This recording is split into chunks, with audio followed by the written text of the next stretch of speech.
Well, hello, good morning, and welcome to Life Circle Inspiration Tuesday Transformation. My name is Stephen Paul Samuel, and I thank you for sharing with me this morning as we come together on this Tuesday morning to seal in our hearts a word from the Lord. And I thank you so much for those who continue to pray for me and to pray for Life Circle, to pray that God would continue to build us as a community of faith and lay the foundation for what He desires us to be. It is our belief that we're able to reach you wherever you are. Truly a church without walls, certainly sharing with you the word of God and prayerfully, I'm depositing some inspiration into your heart. And so on Tuesday morning, those of you who know, we share on Tuesdays to seal in our hearts what we received on Sunday, to make sure that the word from Sunday becomes nourishment for the rest of the week. And so that's what we're going to do today. And for those who are with us, I want you to grab your Bibles real quick, and we're going to go to 1 Thessalonians chapter 4.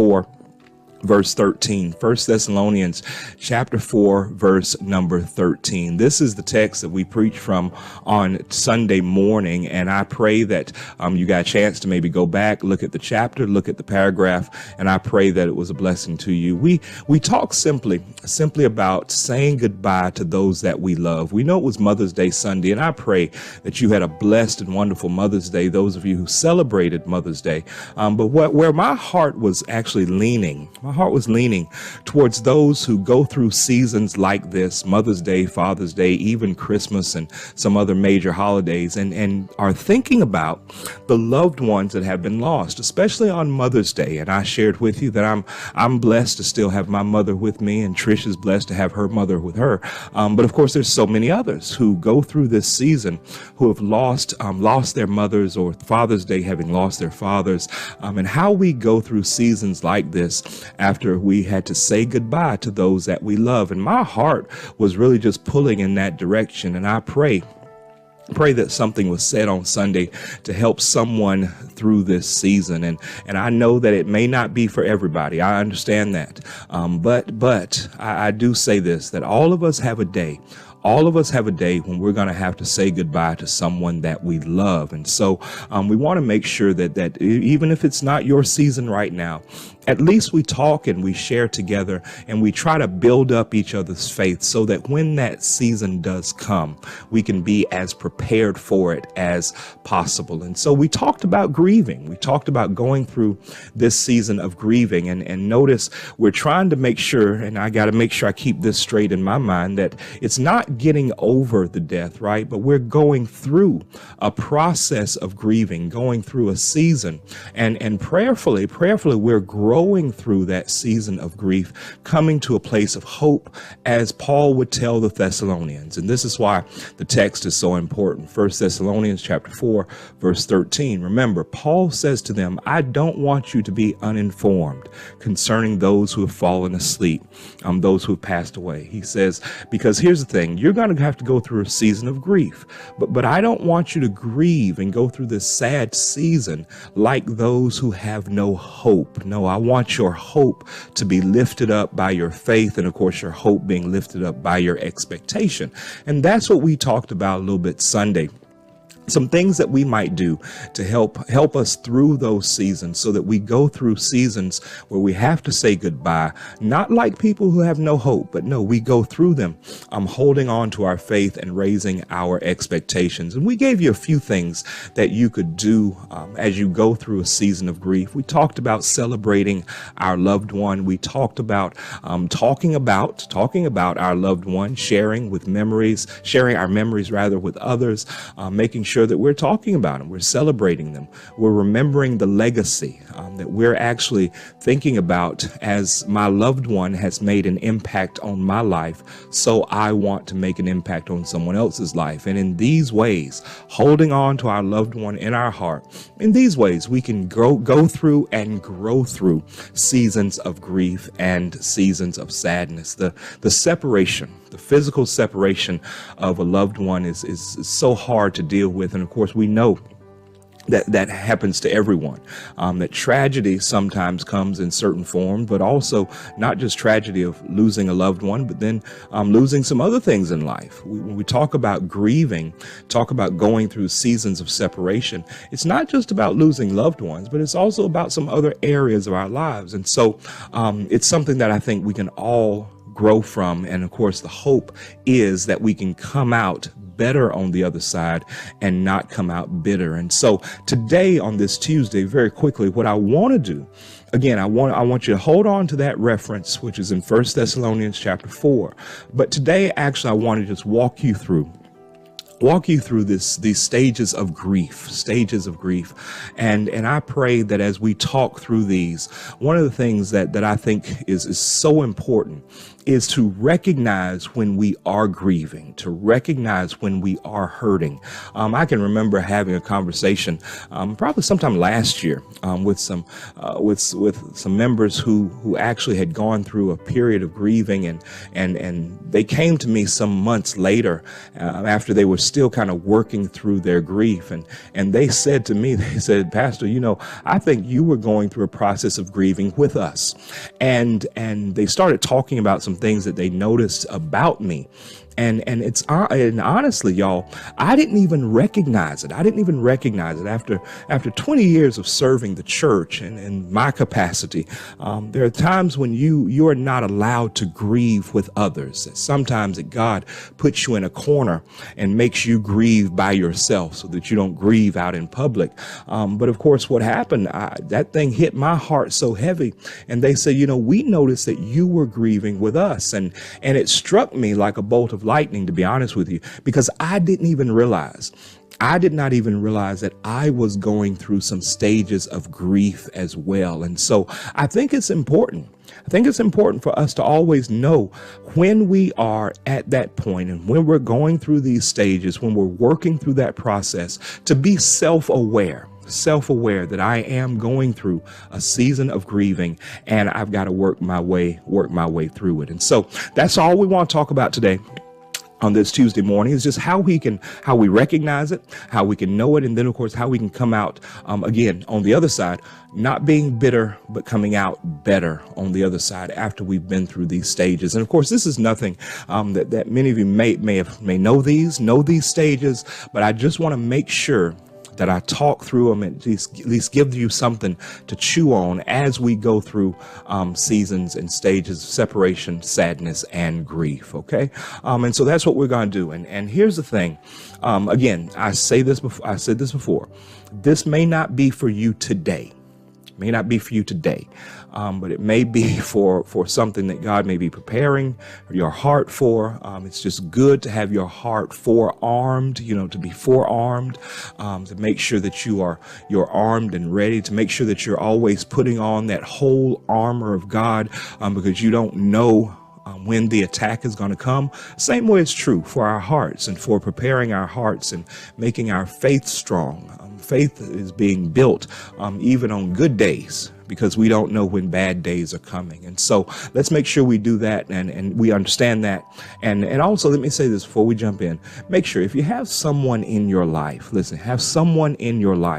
I'm asking you to do this, to make sure that you become an instrument of encouragement to them. And I always ask you to put this on your timeline, share this with family, friends, neighbor, maybe someone in your circle of influence, circle of impact, who you may know, who's going through a season. Share this with them, or at least do this. Take notes on what we're sharing. And as you encounter people in your life, make sure that you are mentally and spiritually ready to minister into their lives, all right? To try to mentor them through these seasons, I think is so impactful, and it's so important. It's so important for us to make sure that we're willing to do that, all right?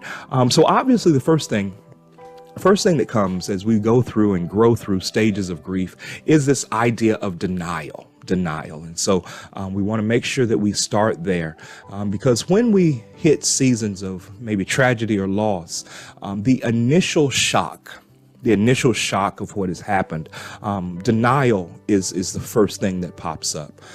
Even as you, let's say that you are a caretaker, right, for someone who is terminally ill, someone who is in hospice, and even in the back of your mind, there may be an expectation, right, that your loved one is going to transition, your loved one is going to pass. It's interesting that even at the moment when it happens, even if you're prepared for it, you're never fully prepared enough to get past denial. Denial is always that initial shock, that initial reaction is to say, no, this is not happening, right?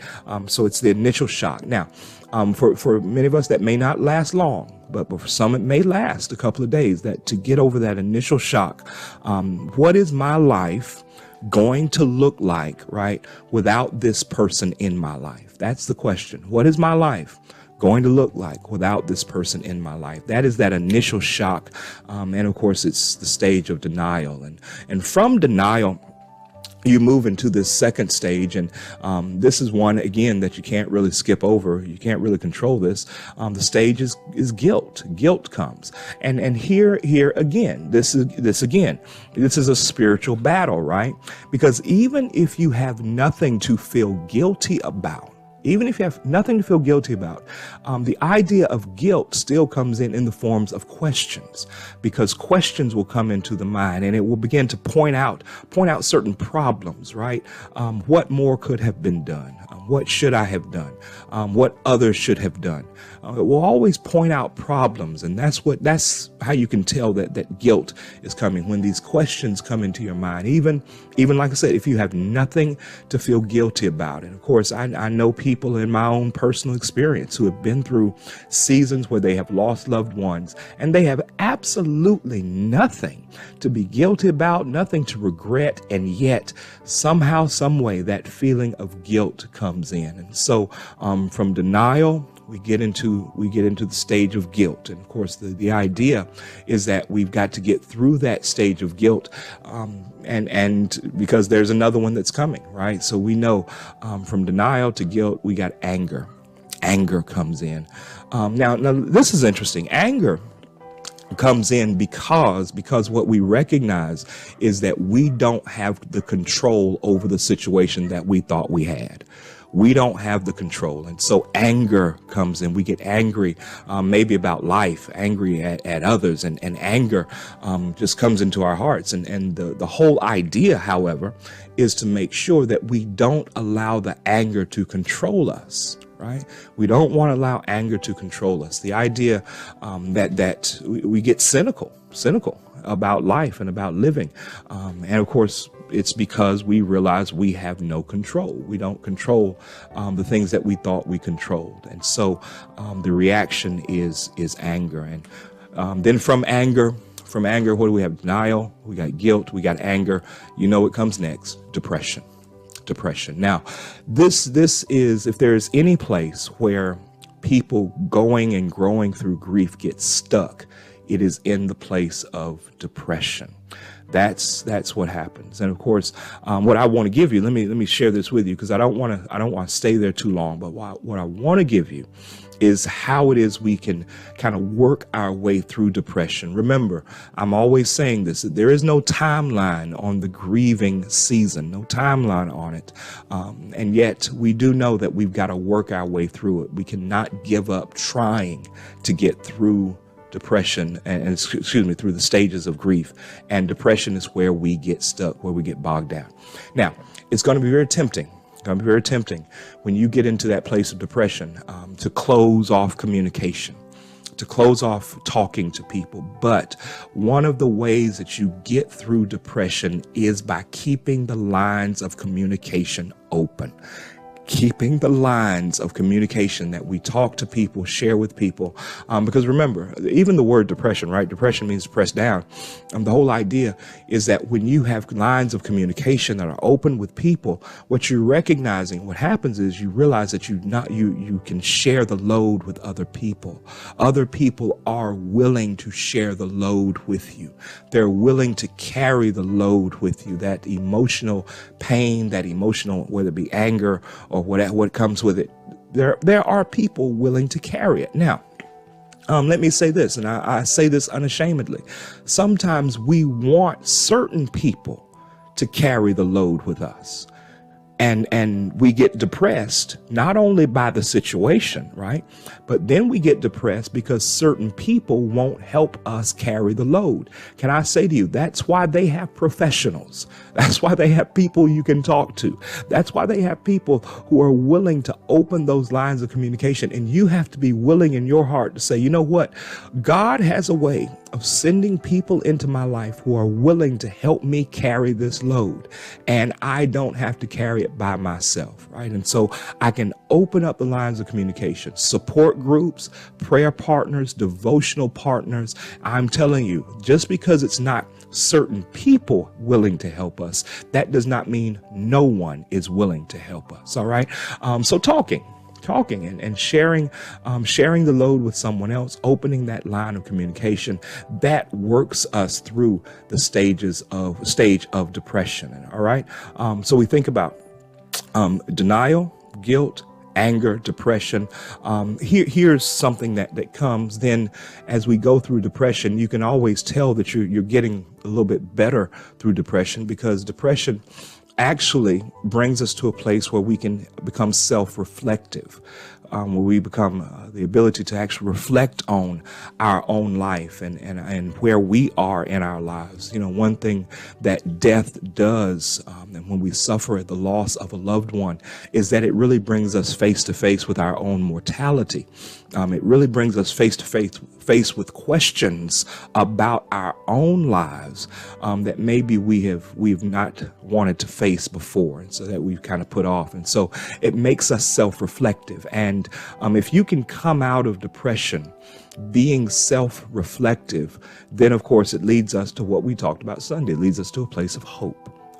And can I say that this is actually the line where we know that grieving this process, this is where we know that we've crossed the line and it's gone a little bit too far. When we have no hope, that's when we say, okay, we've been in this place of grieving too long. When my hope becomes diminished, my hope for the future, my hope for my own life, hope for relationships, when that hope is diminished, okay, I've taken this thing too far.